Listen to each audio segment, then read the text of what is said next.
नमस्कार दोस्तों, जसी टेक में आप सबका हार्दिक स्वागत है।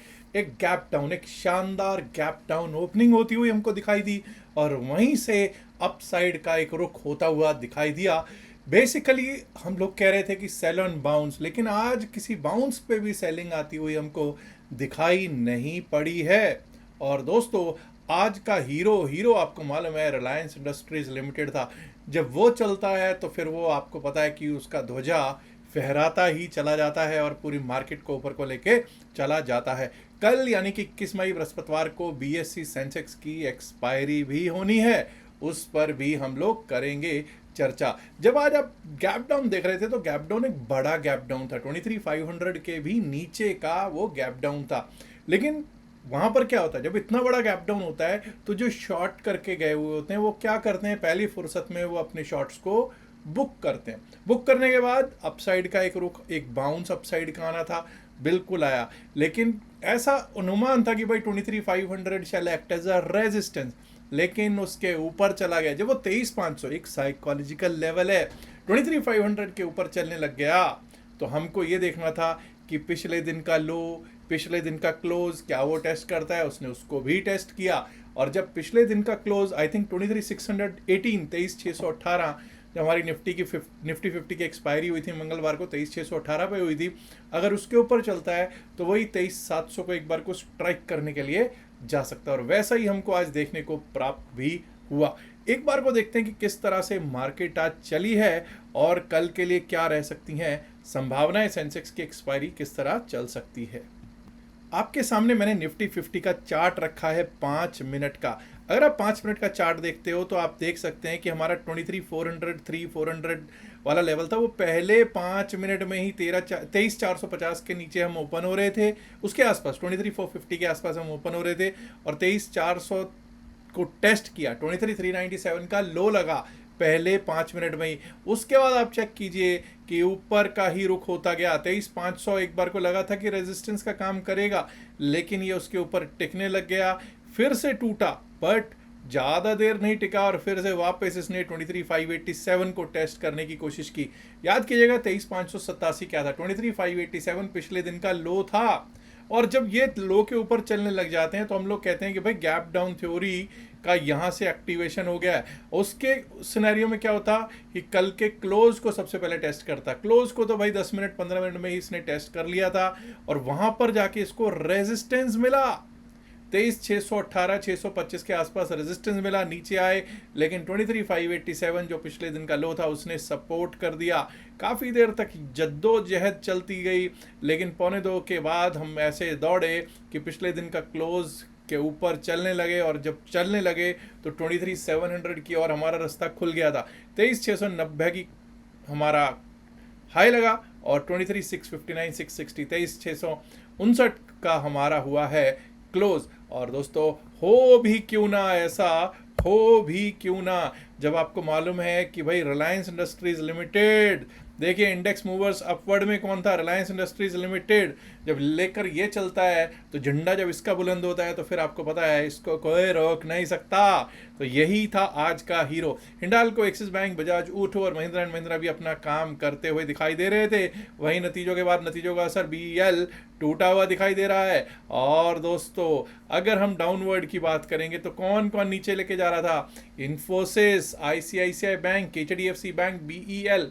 अगर आज ये मैं कहता हूं कि रिलायंस इंडस्ट्रीज लिमिटेड ना कुछ चल रहा होता तो शायद आज भी हम लाल में ही क्लोज होते हुए दिखाई पड़ते। इसीलिए मैं हमेशा कहता हूं कि भाई इंडेक्स में जब आप ट्रेड करते हो तो ये जो बड़े स्टॉक्स होते हैं इनके ऊपर काफ़ी फोकस करना ज़रूरी रहता है।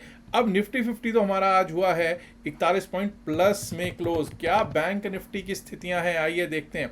बैंक निफ्टी, आज बैंक निफ्टी में हमने क्या बात की, देखिए 53,000 के नीचे ओपन हो रहे, 53,000 के आसपास ओपन हो रहे थे, टूटे, 52,836 तक का लो लगा और वहां से काफ़ी देर जद्दोजहद की इसने। देखिए काफ़ी देर तक ये जद्दोजहद करता गया, लगभग 11 सवा 11 के बाद ये एक बार को 53,196 53,337 तक गया। लास्ट में जाके कुछ रिकवरी इसने दिखाई है और ये प्लस में 53,562.20 पर क्लोज होता हुआ दिखाई ज़रूर दे गया है, लेकिन कमज़ोरी अभी भी यहाँ पर बरकरार है जी निफ्टी बैंक में। अगर बात करूँगा फिन निफ्टी में, क्या निफ्टी फाइनेंशियल सर्विसेज में कुछ ऐसा ही देखने को मिला? ये देखिए साहब, निफ्टी फाइनेंशियल सर्विसेज में भी वैसा ही कुछ देखने को मिला। और आप देख सकते हैं किस तरह से पिछले दिन का लो हमारे लिए एक रेजिस्टेंस का काम किया, 25,256 से वापस 25,148 के आसपास तक के लेवल्स दिखे, और किस तरह से 25,158 25,088 ने अपने लेवल्स का काम दिखाया है। इवन आप देखिए, जब एक बार को 25,256 से नीचे आए तो सीधा सीधा सपोर्ट कहाँ ले रहा है, 25,148 के आसपास सपोर्ट ले रहा है, और उसी सपोर्ट को इसने सहारा लिया और फिर देखिए 25,329 तक जाके आया, लास्ट में 25,329 तक 25,294 की क्लोजिंग दे दिया निफ्टी फाइनेंशियल सर्विसेज ने।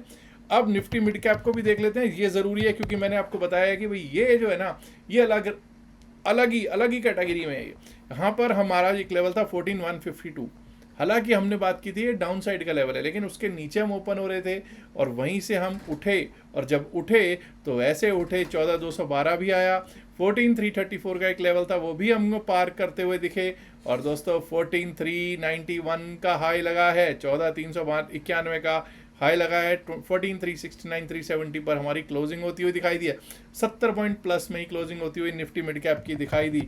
और सेंसेक्स जिसकी कल एक्सपायरी है, इस पे तो मुझे लगता है कि हालांकि अपसाइड का मूव दिया, बट जिस तरह से इसके प्रीमियम्स बढ़ने चाहिए थे वैसे प्रीमियम्स नहीं बढ़े। वो ठीक है, कल को हमें मालूम है एक्सपायरी है तो उसका भी एक फैक्टर हो सकता है, बट प्रीमियम्स वैसे नहीं बढ़े जैसे बढ़ने चाहिए थे।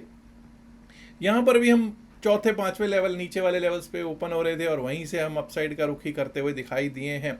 75,406 का हाई लगा है। अब ऐसा करते हैं, 75,318 पर हमारी क्लोजिंग हुई है, सीधा चलते हैं डेरिवेटिव्स की चेन पर। डेरिवेटिव्स की चेन क्या कह रही है? 75,300, 75,300 के ऊपर हम क्लोज हो रहे हैं, तो नियरेस्ट स्ट्राइक प्राइस है 75,300। जी हाँ, 75,300 पर क्या कह रहा है? 364 रुपीज़ का कॉल साइड का प्रीमियम है, पुट साइड का 240 रुपये का प्रीमियम है। मोटा मोटा ये हुआ 604। कितना प्रीमियम हुआ जी?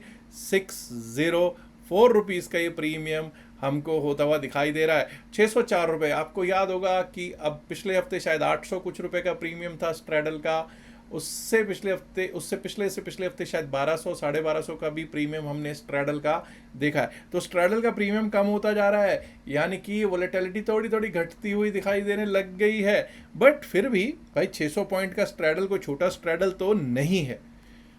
तो इसमें हमारे को अब देखना है कि कहाँ पर कॉल राइटर्स की स्थितियाँ क्या हैं, पुट राइटर्स की स्थितियाँ क्या हैं। एक चीज़ आपने बड़े ध्यान से देखी होगी कि भाई आप गैप डाउन खुलते हैं तब भी आप रिकवर मारते हैं, आप कोई नीचे की ओर जाता हुआ दिखता है तो भी आप रिकवर मारते हैं, आप कोई गैप अप खुलते हैं तो वहां से शॉर्ट करने में आनंद आ रहा है।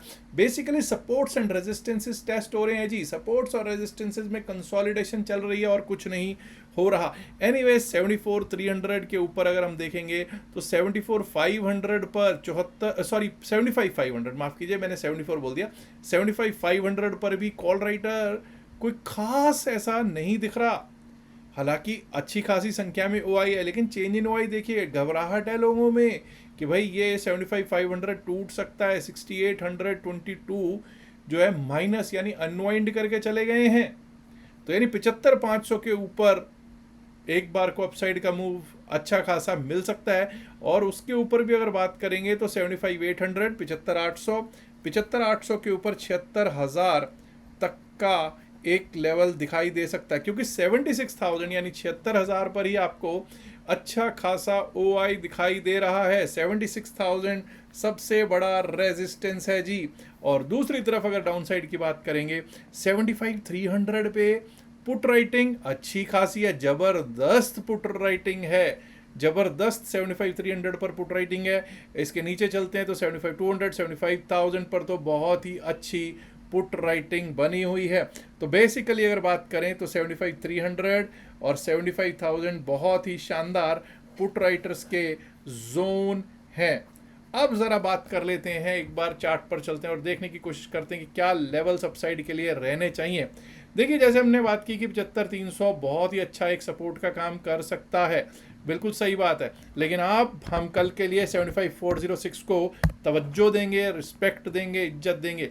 75,406 के अगर हम ऊपर चलने लगें, टिकने लगें, तो अपसाइड पे हमारे लिए रास्ता खुल जाएगा जी 75,533, 75,500 का जो जोन है वो हमारा कॉल राइटर्स का भी जोन है, लेकिन वहां पर कोई खास कॉल राइटिंग नहीं। अगर इसके ऊपर 75,533 के ऊपर निकलना स्टार्ट कर दिया तो 75,670,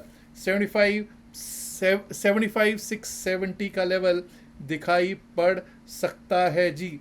और दोस्तों अगर हम उसके भी ऊपर निकले तो एक बार को हमारे को टेस्ट होता हुआ दिख सकता है 75,79, माफ कीजिएगा, ये जोन दिख सकता है 75,804, 75,800, 804। और अगर उसको पार कर गए तो ये समझ जाइएगा 76,000, 76,000 का जो कॉल राइटर है, जो सबसे बड़ा जोन है, उसको टेस्ट करते हुए हम देख पाएंगे। और अगर 76,000 भी टूटा तो यहाँ से एक शॉर्ट कवरिंग मूव टुवर्ड्स 76,191, 76,191 और उसके ऊपर 76,320 तक के लेवल्स भी दिख जाएं तो कोई अतिशयोक्ति नहीं होगा। लेकिन ये याद रखिएगा कि कल को ऐसा होने के लिए रिलायंस इंडस्ट्रीज लिमिटेड को तो चलना पड़ेगा ही पड़ेगा, जैसा आज चल रहा था, इससे भी अच्छा चले तो मज़ा आ जाए। पर बैंकिंग को और आईटी को भी सपोर्ट करना पड़ेगा। अभी एससी सेंसेक्स को अगर वो सपोर्ट नहीं करता तो भाई ऐसे लेवल्स थोड़े भारी पड़ सकते हैं, थोड़ा मुश्किल पड़ सकते हैं। अब दूसरी बात दोस्तों, डाउन साइड की भी बात करनी ज़रूरी है। 75,300 में बहुत ही शानदार सपोर्ट है। कैसा क्यों कह रहा हूँ? क्योंकि 75,300 पर अब हमारे लिए पुट राइटर्स बहुत अच्छे बैठे हुए दिखाई दे रहे हैं। एनीवेज 75,300 के नीचे अगर जाना शुरू करता है, अगर हम 75,274, 271, 75,270, माफ़ कीजिएगा, ये रहेगा लेवल 75,290, 75,290 के नीचे भी अगर जाना शुरू कर दिया तो यहाँ से एक बार को दिक्कत शुरू हो सकती है। 75,290 के नीचे हमारे लिए क्या जोन देखने को मिल सकता है? 75,132, 75,290 के नीचे 75,132 का लेवल दिखाई पड़ सकता है जी। और अगर 75,132 भी टूट गया तो 75,000, 74,984, 74,994, 75,000। याद रखिएगा ये बेस्ट सपोर्ट जोन है। 74,994, 75,000 बहुत अच्छा सपोर्ट है। बट अगर ये टूटा तो ये समझ जाइएगा दिक्कत शुरू, और उस स्थिति में हमको 74,884, 74,884, और अगर वो भी टूट गया तो 74,775, 770, 74,770, 775 तक के लेवल्स देख सकते हैं जी बीएसई सेंसेक्स में। अब बात कर लेते हैं निफ्टी 50 की भी। देखिए दोस्तों, जब हम निफ्टी 50 की बात करते हैं तो सबसे पहले तो मैं इन लेवल्स को हटा देता हूं। सबसे पहले तो ये है कि 23,690 के ऊपर ही अब हम अपसाइड के बारे में सोचेंगे। 23,690 today's high, let's give it respect. जो ड्यू रिस्पेक्ट है इसको मिलनी तो चाहिए ही भाई। 23,690 के ऊपर हमारे लिए क्या जोन खुलता है?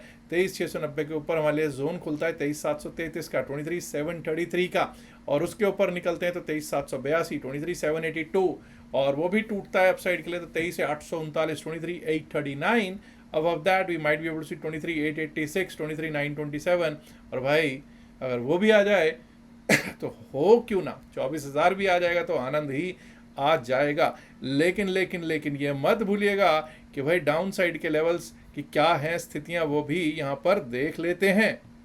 दोस्तों डाउन साइड के लेवल्स में मैं चेंज नहीं कर रहा हूँ कोई खास चेंज, लेकिन हाँ 23,587 के नीचे, 23,587 के नीचे अगर हमने इस बार जाना शुरू किया 23,587 के नीचे तो एक बार को 23,500 ये लेवल 23,545, 23,545 का लेवल दिख सकता है, और वो भी टूटा तो 23,500, 501, और उसके नीचे 23,461, 23,461, 23,400, 403, बल्कि इसको मैं 23,397 कर देता हूँ, विच इज़ टुडेज लो। जो आज का लो है 23,397 उस स्थिति में दिख सकता है। अब दोस्तों एक बार को देख लेते हैं कि क्या स्थितियां हैं निफ्टी मिड कैप की। निफ्टी मिड कैप की जब स्थितियों को देखते हैं तो भाई 14,391 के ऊपर ही अपसाइड के बारे में सोचेंगे। 14,391 ये आज का हाई था, इसके ऊपर ही हम अपसाइड के बारे में सोचेंगे। 14,391 के ऊपर निकलेंगे, टिकेंगे, तभी अपसाइड के बारे में सोचेंगे। और next level we might be able to see 14,428, 14,428, और 14,428 के ऊपर अगर हम निकले, अगर हमने 14,428 के ऊपर जाना शुरू कर दिया तो भाई हमारे लिए रास्ता खुल जाएगा 14,475, 14,475 का। 14,475 पार हुआ तो भाई फिर तो 14,509, 14,510, 14,500, 509 तक के लेवल्स ऑन द अपसाइड देखने को हो सकते हैं हमको। प्राप्त। ऑन द डाउन साइड, अब डाउन साइड की जब हम बात करेंगे तो भाई 14,300 के नीचे जब तक नहीं जाते हैं, बेसिकली ये लेवल रहेगा हमारा 14,297, 14,297 के नीचे अगर गए तो हमारे लिए रास्ता खुला है 14,271, 14,271 का। 14,271 भी अगर टूटा, अगर 14,271 टूटा तो हमारे लिए यहाँ तक का रास्ता खुल जाएगा 14,231, 14,231, 232, और अगर वो भी टूट गया तो दोस्तों फिर हम उस स्थिति में 14,190, 14,190 की तरफ निफ्टी मिड कैप हो जाता हुआ देख पाएंगे। अब बात करते हैं दोस्तों कि एक बार को बैंक निफ्टी मैंने लगता है नहीं देखा है, शायद देखा है, नहीं देखा, बैंक निफ्टी नहीं देखा, चलिए देख लेते हैं। 53,640, हालांकि देखिए कल भी हमने बात की थी 53,667, तो इसको 53,667 ही रहने देते हैं। I am not changing it otherwise, but technically तो 53,640 बनता है भाई। लेट्स चेंज इट 53,640, 53,640 के ऊपर अगर हम चलने लगेंगे, टिकने लगेंगे, तभी अपसाइड के बारे में सोचेंगे। 53,640 के ऊपर लेवल आ सकता है 53,776, 53,776 का, और अगर 53,776 के ऊपर गए तो 54,000, 54,180, 54,180 के लेवल्स दिखाई पड़ सकते हैं जी।